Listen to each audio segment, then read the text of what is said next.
കാരണം അത് ഒരു നിസ്സാര കാര്യമായി നമ്മളെ കാണരുത്. യൂത്ത് കോൺഗ്രസിന് ഒരിക്കലും കഴിയാത്തൊരു കാര്യമാണ് ഡിവൈഎഫ്ഐ ചെയ്തത്.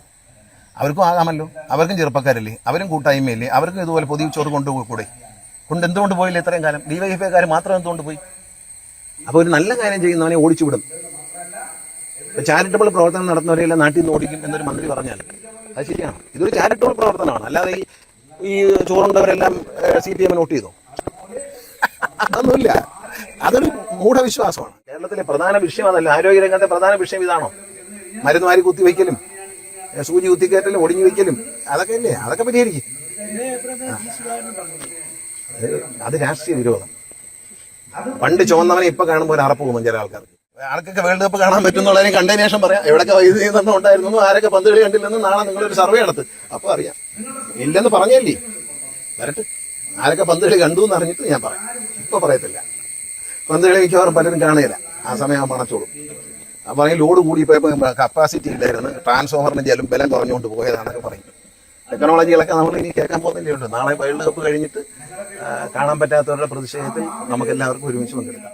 പൊതിച്ചോറ് തടയുമെന്ന് ഇപ്പൊ മുരളീധരൻ പറഞ്ഞിരിക്കുന്നു, ആരോഗ്യവകുപ്പ് മന്ത്രി. ഒപ്പം തന്നെ നേരെ സുധാകരനും ഇത് പറഞ്ഞിരുന്നു. ഇപ്പൊ അതിന് പിന്നാലെയാണ് ആരോഗ്യവകുപ്പ് മന്ത്രി പറയുന്നത് ആശുപത്രിയിൽ കൊടുക്കുന്ന പൊതിച്ചോറ് തടയുന്നു.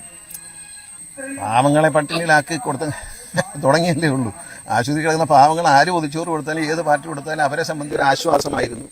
അത് തടയുന്നതുകൊണ്ട് കുഴപ്പമില്ല. പൊതിച്ചോറ് പകരം പുള്ളി കൊടുത്താൽ മതി, വേറെ കുഴപ്പമൊന്നും. പൊതിച്ചോറ് പുള്ളി കൊടുക്കാൻ പറയും, പുള്ളി കൊടുക്കണം. കാരണം ഇവര് വർഷങ്ങളായി, ഇന്നല്ല, കൊറോണ വരുന്നതിന് മുമ്പ് തന്നെ ഡിവൈഎഫ്ഐ പ്രവർത്തകർ എല്ലാ താലൂക്ക് ആശുപത്രികളിലും അവർ എല്ലാ ദിവസവും കൃത്യമായി പൊതിച്ചോറെത്തിക്കുകയും അത് ആശ്രയിച്ച് ഒരുപാട് പാവങ്ങൾ, ഈ രോഗിയായിട്ട് വരുന്ന ആളുകൾ പലപ്പോഴും സാധാരണക്കാരാണ്. അവർക്ക് ജോലിക്ക് പോകാൻ പറ്റത്തില്ല, അവിടെ അഡ്മിറ്റഡാ. അവരെ ബൈസ്റ്റാൻഡർക്കും ജോലിക്ക് പോകാൻ ഒക്കത്തില്ല. അപ്പോൾ അവരും അഡ്മിറ്റഡ് അവിടെ. അപ്പോൾ ആ ആശുപത്രി കോമ്പൗണ്ടിൽ നിന്ന് രണ്ടുപേർക്ക് കഴിക്കാനുള്ള ഭക്ഷണം കിട്ടുമെങ്കിൽ അത് ഇല്ലാതാക്കുമെന്ന് പറയുന്നത് ജനാധിപത്യത്തിൽ ഒരാൾക്ക് മനോഹരമായ ഭൂഷണമാണോ അദ്ദേഹത്തിന്റെ മിടുക്കാണോ എന്നുള്ള കാര്യം ജനങ്ങൾ തീരുമാനിക്കും.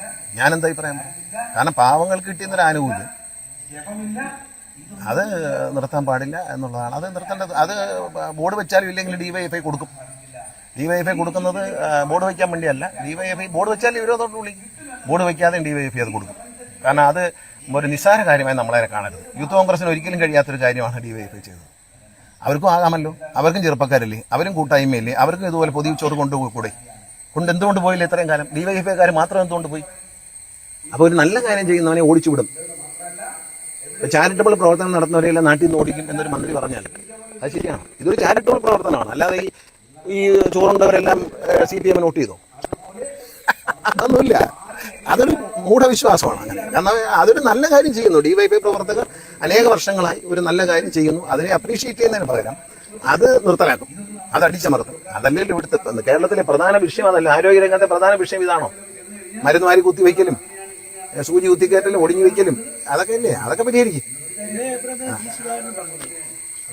അത് രാഷ്ട്രീയ വിരോധം. പണ്ട് ചുവന്നവനെ ഇപ്പൊ കാണുമ്പോൾ ഒരു അറപ്പ് പോകും ചില ആൾക്കാർക്ക്. പണ്ടേ ചുമന്നുകൊണ്ട് നടന്നവരെ ഞാനാക്കിയവരോട് എനിക്ക് വെറുപ്പും അറപ്പും തോന്നാൻ പാടില്ല കേട്ടോ. അത് നിങ്ങളെ ആളുകളോട് പറഞ്ഞേ, ഒരാളെ എപ്പോഴും പോയി സൽക്കരിക്കും. വലിയൊരു ഔദാര്യമായിപ്പോയി. അത് വരട്ടെ. ആൾക്കൊക്കെ വേൾഡ് കപ്പ് കാണാൻ പറ്റുന്നുള്ളതിനെ കണ്ടതിന് ശേഷം പറയാം എവിടെയൊക്കെ വൈദ്യുതി നിയന്ത്രണം ഉണ്ടായിരുന്നു, ആരൊക്കെ പന്ത് കളി കണ്ടില്ലെന്ന് നാളെ നിങ്ങളൊരു സർവേ നടത്ത്, അപ്പൊ അറിയാം. ഇല്ലെന്ന് പറഞ്ഞല്ലേ, വരട്ടെ. ആരൊക്കെ പന്ത് കളി കണ്ടു എന്ന് അറിഞ്ഞിട്ട് ഞാൻ പറയാം. ഇപ്പൊ പറയത്തില്ല. പന്ത് കളി മിക്കവാറും പലരും കാണുകയില്ല. ആ സമയം പണച്ചോളും. അപ്പൊ പറയും ലോഡ് കൂടിപ്പോയപ്പോ കപ്പാസിറ്റി ഇല്ലായിരുന്നു, ട്രാൻസ്ഫോമറിന് ജലം ബലം കുറഞ്ഞുകൊണ്ട് പോയതാണെന്നൊക്കെ പറയും. ടെക്നോളജികളൊക്കെ നമ്മൾ ഇനി കേൾക്കാൻ പോകുന്നതല്ലേ ഉണ്ട്. നാളെ വേൾഡ് കപ്പ് കഴിഞ്ഞിട്ട് കാണാൻ പറ്റാത്തവരുടെ പ്രതിഷേധത്തിൽ നമുക്ക് എല്ലാവർക്കും ഒരുമിച്ച് പങ്കെടുക്കാം. എന്തായാലും പവർ കട്ടല്ലത്. ഞാൻ ഇന്നലെ പറഞ്ഞു, അത് പവർ കട്ടല്ല. അങ്ങനെ ഈ പവർ കട്ട് എന്ന് പറയുന്നത് 9 മുതൽ 9:30 വരെ എന്നൊക്കെ. ഇതങ്ങനെയല്ല. 9:50 മുതൽ 10:14 വരെ അങ്ങനെ ഒരു പുതിയ സാധനമാണ്. അത് പവർ കട്ടല്ല.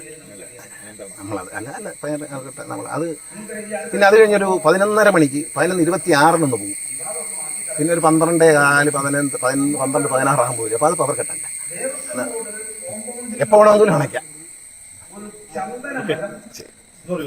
ഒന്നുമില്ല, വേറെ ഇത് 3 വേണം. ഇത് കൈ നിറച്ചു.